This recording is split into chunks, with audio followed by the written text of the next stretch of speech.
नमस्कार, स्वागत है आपका ET नाउ स्वदेश पर। मैं हूं आपके साथ पूजा त्रिपाठी और आप देख रहे हैं मार्केट पर हमारी खास पेशकश कल की तैयारी। जो दर्शक हमारे साथ अभी जुड़े हैं उनकी जानकारी के लिए बता दें कि इस शो में हम आपको आज के बाजार की पूरी जानकारी देंगे, साथ ही आपको कल के बाजार की भी तैयारी करवाएंगे। मार्केट के दिग्गज एक्सपर्ट हमारे साथ होंगे और हमारे साथ दर्शक भी जुड़ेंगे जिन्हें एक्सपर्ट अपनी भरोसेमंद सलाह देंगे। लेकिन आपको अपना सवाल हम तक पहुंचाने के लिए हमारे पेज को फॉलो करना पड़ेगा और कल की तैयारी के व्हाट्सएप और इंस्टाग्राम, ट्विटर पर सवाल भेजने के लिए #कल की तैयारी को फॉलो करना होगा। आपके हर सवाल का जवाब आसान शब्दों में हमारे एक्सपर्ट देंगे और बाजार से जुड़े हर उलझनों को सुलझाने की कोशिश करेंगे। इसके साथ ही दिए हुए नंबर पर मैसेज या फिर कॉल के जरिए आप हम तक अपना सवाल पहुंचा सकते हैं। कल की तैयारी कराने के लिए आज हमारे साथ हैं इन्वेस्ट शॉपी के आशीष कपूर और लक्ष्मी श्री इन्वेस्टमेंट के अंशुल जैन इस वक्त हमारे साथ जुड़ चुके हैं। आप दोनों का ही बहुत बहुत स्वागत है। सवाल जवाब का सिलसिला शुरू करेंगे, लेकिन सबसे पहले बाजार पर एक नजर डाल लेते हैं। और आज शानदार एक्सपायरी देखने को मिली है निफ्टी की। बाजार दिन के निचले स्तर से शानदार रिकवर हुआ। ये देखिए आपकी स्क्रीन पर, शुरुआत कमजोरी के साथ हुई थी और उसके बाद 21,900 के भी नीचे निफ्टी फिसला था बीच में, लेकिन आखिरी कुछ घंटों में बेहतरीन रिकवरी बाजार ने दिखाई और रिकॉर्ड लेवल्स के पास क्लोजिंग हमने देखी। 22,217 के पास हमने क्लोजिंग देखी है। आज IT, ऑटो और मेटल शेयरों से काफी शानदार सपोर्ट था। और अगर बैंक निफ्टी की बात करें तो वहां पर भी आखिरी कुछ घंटों में अच्छी रिकवरी नजर आई और करीब, वैसे तो लाल निशान में ही क्लोजिंग हुई, लेकिन निचले स्तरों से अच्छी रिकवरी के साथ बैंक निफ्टी ने भी अपनी क्लोजिंग दी है। अगर इंडेक्स पर नजर डालेंगे तो आज सबसे ज्यादा तेजी थी IT में, ऑटो और इसके अलावा हमने देखा कि रियल्टी स्टॉक्स में भी काफ़ी अच्छी तेज़ी देखने को मिल रही थी। आखिरी कुछ घंटों में हमने देखा कि सरकारी कंपनियां भी निचले स्तरों से यहाँ पर सुधार देखने को मिला है और ऑयल एंड गैस सेक्टर में भी रिकवरी यहाँ पर देखने को मिली है। तो ये कुछ स्टॉक्स थे जो कि आज अच्छा प्रदर्शन कर रहे थे और आखिरी कुछ घंटों में हमने इन सेक्टर्स में रिकवरी भी देखी। बैंक निफ्टी लेकिन लाल निशान में ही क्लोजिंग यहाँ पर देखने को मिली है। अगर चढ़ने और गिरने वाले शेयरों पर नजर डालें तो सबसे ज्यादा तेजी थी बजाज ऑटो में 3%, HCL टेक 3% ऊपर, आयशर, कोल इंडिया और ITC भी करीब 2 से 3% की मजबूती के साथ कारोबार कर रहे थे। वहीं गिरने वाले शेयरों में IndusInd bank, HDFC bank, Kotak Mahindra bank. तो गिरने वाले शेयरों में जो पहला 3 नाम है वो बैंकिंग शेयरों का ही था। हैवी वेटेज काउंटर थे जहां पर की वीकनेस देखने को मिली। इसके बाद BPCL और हीरो मोटोकॉर्प भी हल्की कमजोरी के साथ आज क्लोजिंग हुई है। तो ये था आज का बाजार। लेकिन अब कल किन लेवल्स पर नजर रखनी चाहिए आज की बेहतरीन क्लोजिंग देखने के बाद, ये एक बार समझ लेते हैं। हमारे साथ दोनों मेहमान मौजूद हैं। अंशु जी, आपसे समझना चाहेंगे आज जो क्लोजिंग हुई है 20,200 के ऊपर की क्लोजिंग आज देखने को मिली है। अब आपको क्या लग रहा है, यहाँ से ये तेजी आगे भी कंटिन्यू रहेगी? नमस्कार पूजा जी, नमस्कार आशीष जी। देखिए, निफ्टी में हम ऑलमोस्ट ऑल टाइम हाई के आसपास 3 दिन से ट्रेड कर रहे हैं और 3 दिन की कंसोलिडेशन है। आज 2-3 दिन के लोज के नीचे शॉर्ट्स को ट्रैप करके मार्केट ऊपर आया है, near highs of the day आके क्लोज किया है। तो यहाँ से हम फॉलो थ्रू मूव एक्सपेक्ट कर रहे हैं। कल के सेशन में अगर इनिशियल डिप मिल जाती है 22,150, 22,170 की जोन में, तो ये बेहतरीन बाइंग की अपॉर्चुनिटी होगी। और मैंने 3 दिन पहले भी शो में कहा था कि 22,300, 22,350 हमारा टारगेट है, तो कंफर्टेबली हम उस लेवल की तरफ चल रहे हैं। हालांकि प्रॉब्लम आ रही है बैंक निफ्टी में। बैंक निफ्टी में 17 जनवरी को जो गैप छूटा था, गैप के लोअर एंड पे पिछले 2 दिन से हम स्ट्रगल कर रहे हैं। तो यहाँ भी 47,300 का लेवल है। ये एक बार के लिए 47,300 निकल जाता है तो बैंक निफ्टी भी साथ में चलना स्टार्ट कर देगी और 48,000 बैंक निफ्टी का पहला टारगेट रहेगा। तो दोनों इंडेक्स पे हम बुलिश हैं। निफ्टी पे बाय ऑन डिप्स की सलाह रहेगी, बैंक निफ्टी पे बाय ऑन ब्रेकआउट की सलाह रहेगी और ब्रेकआउट का लेवल है 47,300 का। तो ये 2 लेवल्स ध्यान में रखना चाहिए कल के लिए। अगर निकलते हैं तो हमें इमीडिएटली लॉन्ग पोजीशंस इनिशिएट करना चाहिए मार्केट में, जो टारगेट्स बताए हैं उनके लिए। ओके, तो निफ्टी में खरीदारी करके चलिए, लेकिन 47,300 के ऊपर एक ब्रेकआउट आ सकता है और तेजी दिखाई देगी बैंक निफ्टी में, और निफ्टी के लिए भी आपको लेवल्स बताए हैं। चलिए, ये तो नजरिया है बाजार पर और कल भी हम देखेंगे कि पॉजिटिव ओपनिंग हो सकती है। हालांकि बाकी संकेतों को भी देखेंगे कि आज FIs और DIs की पोजीशन कैसी थी। लेकिन फिलहाल जो बाजार का मोमेंटम है वो पॉजिटिव नजर आ रहा है। लेकिन ऐसे में स्टॉक स्पेसिफिक रणनीति क्या अपनाएं ये भी हम आगे समझेंगे, लेकिन उसके पहले आपके सवालों को भी शामिल करेंगे। हमें यूट्यूब पर सवाल आ रहे हैं। नेहा जैन ने प्रिंस पाइप पर सवाल भेजा है। 50 शेयर्स इन्होंने 660 पर लिया हुआ है, लेकिन इन्हें नुकसान हो रहा है इस शेयर में। आशीष जी क्या सलाह देंगे प्रिंस पाइप पर? जनरली कंपनी काफी अच्छा कर रही है और पाइप्स का बिजनेस भी अच्छा है, तो काफी अच्छा हो रहा है पाइप्स में ग्रोथ। और मैं समझूंगा कि टेल विंड भी बहुत अच्छा है और कंपनी भी काफी अच्छा पास में इन्होंने प्रदर्शन किया है। तो मेरे को नहीं लगता कोई चिंता का विषय है। आपका समय लग सकता है पर आपको बने रहना चाहिए। ठीक है, तो बने रहने की राय। प्रिंस पाइप में थोड़ा समय आपको देना होगा, लेकिन आपके लेवल्स जरूर दिखेंगे। सोनू जी ने सवाल भेजा है, आईओसी पर 100 शेयर्स हैं, 180 पर इन्होंने लिया हुआ है और मेरे ख्याल से हाल फिलहाल की खरीद लग रही है। हो सकता है आज ही इन्होंने खरीदा हो और सवाल भी पूछ लिया है। अंशुल जी अगले टारगेट्स क्या देख रहे हैं आप आईओसी पर? देखिए, आईओसी डेली, वीकली, मंथली तीनों टाइम फ्रेम पे काफी बुलिश है। वीकली में लास्ट वीक इनसाइड बार रहा है और करंट वीक भी हम पिछले वीक के अंदर अभी टाइम स्पेंड कर रहे हैं। तो ये कॉन्ट्रैक्शन फेज में कंसोलिडेशन चल रहा है। इसमें थोड़ा सा 3 से 4 दिन और समय लग सकता है इसमें फ्रेश अपमूव देने के लिए। एक बार के लिए रेजिस्टेंस 191 पे ये निकलता है तो इमीडिएटली 204 रुपए तक का टारगेट आएगा। तो बिल्कुल इसको स्टॉक होल्ड करना चाहिए। 191 के ऊपर फटाफट मोमेंटम बनेगा 204 रुपए का। ठीक है, तो ये है सलाह आईओसी पर।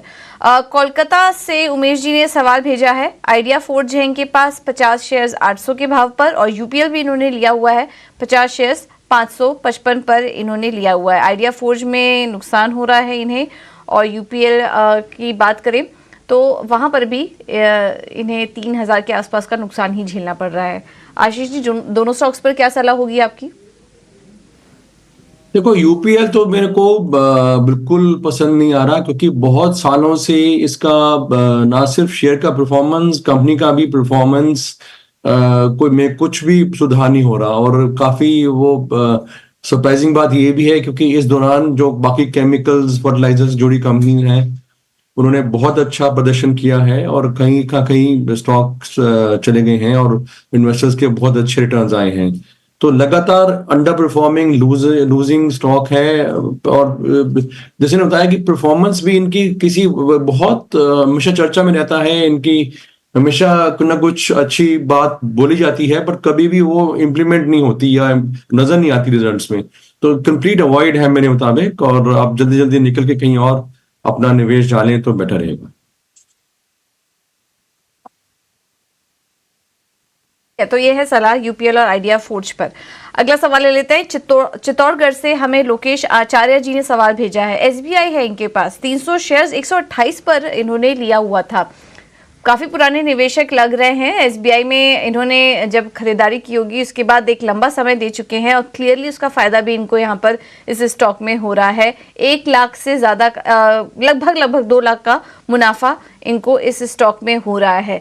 लॉन्ग टर्म निवेशक है आशीष जी, आप ही सलाह दीजिए, एसबीआई अभी भी बने रहे स्टॉक में? हाँ, बिल्कुल बने रहें, क्योंकि अब देख रहे हैं हम पीएसयू बैंक्स में बहुत अच्छा रुझान हो रहा है, बहुत अच्छी ग्रोथ हो रही है। और उस लिहाज से SBI largest and the best managed है पीएसयू स्पेस में। तो इसमें तो अभी जो रीरेटिंग का चल रहा है दौर वो काफी देर और चलना चाहिए। और मेरे मुताबिक तो वी शुडंट बी सरप्राइज्ड अगर ये अगले 1-1.5 साल में ये 1000 प्लस के ट्रेड के लेवल पे ट्रेड हो। मेरे मुताबिक तो काफी बुलिश है और काफी कंसोलिडेशन के बाद दोबारा चला है। और इसकी परफॉर्मेंस और जो एनपीएज वगैरह जो भी पैरामीटर्स हैं उनमें बहुत अच्छा सुधार आगे आएगा। और ये बहुत अच्छा सेफ स्टॉक है, डाउनसाइड बहुत लिमिटेड है और अपसाइड पोटेंशियल काफी अच्छा है। ठीक है, तो ये है सलाह एसबीआई पर। चलिए अब कुछ और भी सवालों को शामिल कर लेते हैं। हमें सुभाष नाहर जी ने सवाल भेजा है एनएमडीसी स्टील पर 100 शेयर्स 49 के भाव पर इन्होंने एनएमडीसी में एंट्री ली हुई है। अंशुल जी क्या सलाह देंगे एनएमडीसी पर? अभी बने रहे स्टॉक में क्योंकि यहाँ सुभाष नाहर जी का सवाल है, वो पहले हम लेंगे जी। एनएमडीसी तो 49 पर इन्होंने लिया हुआ है, इसका एक बार लेवल चेक करना पड़ेगा। ये भी काफी पुरानी खरीद लग रही है, काफी समय से शायद स्टॉक को होल्ड कर रहे हैं। क्या सलाह देंगे आप अंशुल जी एनएमडीसी पर? देखिए एनएमडीसी काफी तेज लग रहा है स्टॉक। इसमें एक ब्रेकआउट आया था 175 की रेंज में, जो मंथली चार्ट का बड़ा ब्रेकआउट था। तो ये स्ट्रक्चरल बुल रन में है और ऐसा लग रहा है कि 3-4 साल ये बुल रन चलेगा। शॉर्ट टर्म में थोड़ा सा एक्सटेंडेड है, इसमें करेक्शन की जरूरत है। और डाउन साइड में जो करेक्शन 3 दिन का आया था वो आज के सेशन में ऐसा लग रहा है कि खत्म हुआ है। तो यहाँ से 241 का एक लेवल है, 241 जैसे निकलता है स्टॉक में इमीडिएटली बाइंग बनेगी। वैसे करंट मार्केट प्राइस पे भी स्टॉक को बाई कर सकते हैं, क्योंकि 4 दिन का अच्छा करेक्शन हुआ है लोअर वॉल्यूम्स पे। तो करंट मार्केट प्राइस या 241 दोनों के ऊपर बाइंग बनेगी। टारगेट ऊपर में 255 का इमीडिएट बेसिस पे रहेगा 3 से 4 दिन का, और थोड़ा समय देते हैं 2 से 3 महीना, तो 270 275 तक ये स्टॉक मिल सकता है। तो बिल्कुल स्टॉक में लॉन्ग करके चलना चाहिए। ओके, तो ये है सलाह एनएमडीसी पर आपके लिए।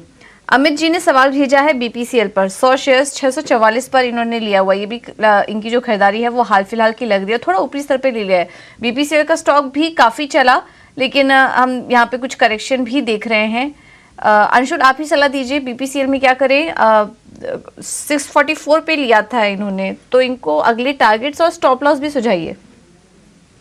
देखिए बीपीएससीएल स्ट्रक्चरल बुल रन में है। इसमें 8 हफ्ते का बेस ब्रेकआउट आया था 480 रुपए का।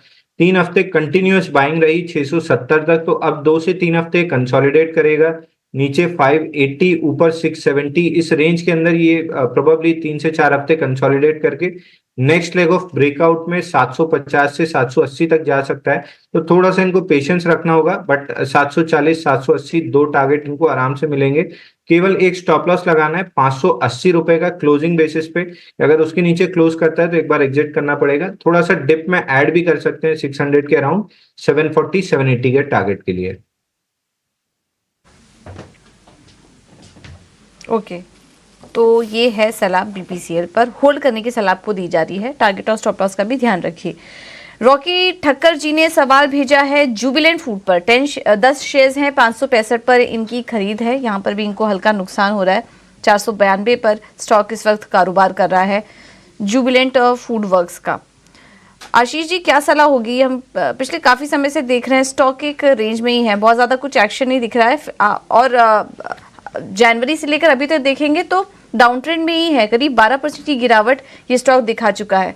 तो इनकी भी जो खरीद है काफी ऊपर की लग रही है, ज्यादा नुकसान नहीं हो रहा है क्योंकि 10 शेयर्स ही लिए हैं केवल। तो कुछ स्ट्रैटेजी में बदलाव करनी चाहिए, इन्हें स्विच कर लेना चाहिए अपने निवेश को, या फिर जुबिलेंट फूड में तेजी आपको दिखाई दे रही है, बने रहे स्टॉक में? देखो मेरे मुताबिक स्विच कर लें, क्योंकि क्विक सर्विस रेस्टोरेंट्स में एक तो ऑब्वियसली कंपटीशन भी ज़्यादा हो गया है, लिस्टेड स्पेस में भी कंपटीशन आ गया है, और जो इस कंपनी को लेके जो पहले अनुमान लगाए जा रहे थे उतना ग्रोथ कंपनी नहीं कर पा रही, और मोस्ट इम्पोर्टेंटली उतना मार्जिन और जो सेम स्टोर सेल्स हैं वो नहीं मेंटेन कर पा रही। तो डेफिनेटली कुछ थोड़ा स्लो डाउन है, या कंपनी के अपने हर्डल्स भी हैं।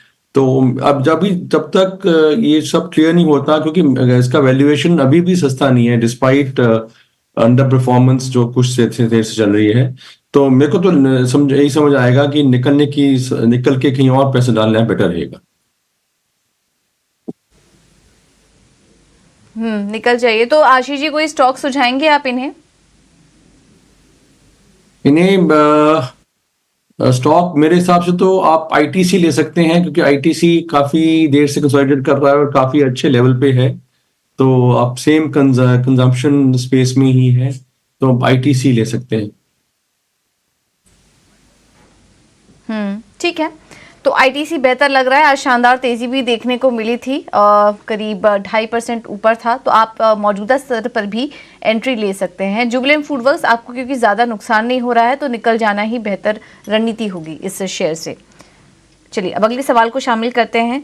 सूजलॉन पर सवाल आया है हमें सविता जी का, 10,000 शेयर्स 22 रुपए पर इन्होंने सूजलॉन में लिया हुआ है। मौजूदा भाव एक बार देखें तो 44 पर कारोबार कर रहा है। बहुत ही शानदार लेवल पर इन्होंने एंट्री की है। इनके खरीद भाव से दोगुना हो चुका है स्टॉक और 10,000 शेयर्स इन्होंने लिया हुआ है, तो देखिए मुनाफा भी काफ़ी शानदार है। 2,28,000 का मुनाफा इन्हें इस स्टॉक में हो रहा है सुज़लॉन एनर्जी में। अंशुल जी क्या करें और तेज़ी के लिए बने रहना चाहिए या फिर कुछ मुनाफा बुक करने की इन्हें सलाह देंगे? सुज़लॉन के लिए अगले टारगेट्स आप क्या देख रहे हैं? चार्ट्स कैसा लग रहा है आपको? देखिए चार्ट डेली और वीकली दोनों टाइम फ्रेम पे काफी तेज दिख रहा है। इसमें 44 के लेवल पे वीकली पे एक फ्रेश ब्रेकआउट भी आया है और ऊपर चलने के बाद ये नीचे वापस आके 44 को रीटेस्ट किया और next leg of up move start किया है। तो इनको बिल्कुल 43 के क्लोजिंग स्टॉप लॉस से स्टॉक को होल्ड करना चाहिए। ऊपर में एक 54 के अराउंड वीकली चार्ट पे रेजिस्टेंस है, तो वहां तक ये स्टॉक जा सकता है, बट 54 आने में प्रोबेबली 3 महीने का समय लगेगा। एकदम इमीडिएट टारगेट देख रहे हैं तो 47 48 रहेगा, लेकिन अगर 3 महीने का समय दे सकते हैं तो 54 तक ये स्टॉक आराम से जा सकता है। वहां पे वीकली चार्ट पे मेजर रेजिस्टेंस है, वहां पे एग्जिट कर लेना चाहिए। ओके, तो ये है सलाह स्टॉक पर। अब रुक करते हैं हमारे अगले सेगमेंट का, वीआईपी शेयर।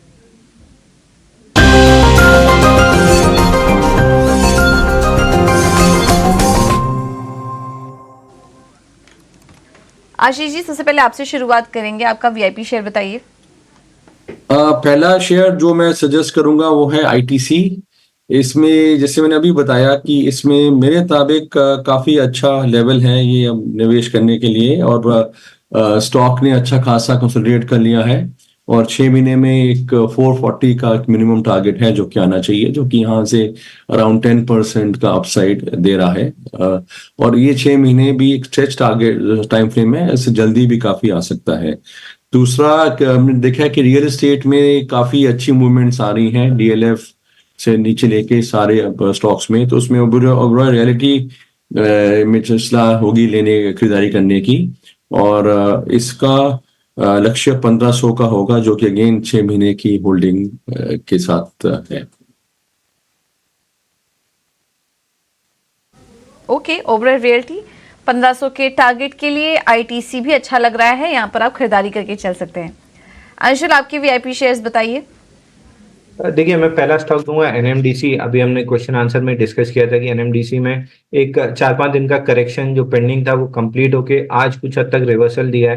तो 238 239 के आसपास क्लोजिंग हुई है, इसी रेंज में बाई करना चाहिए।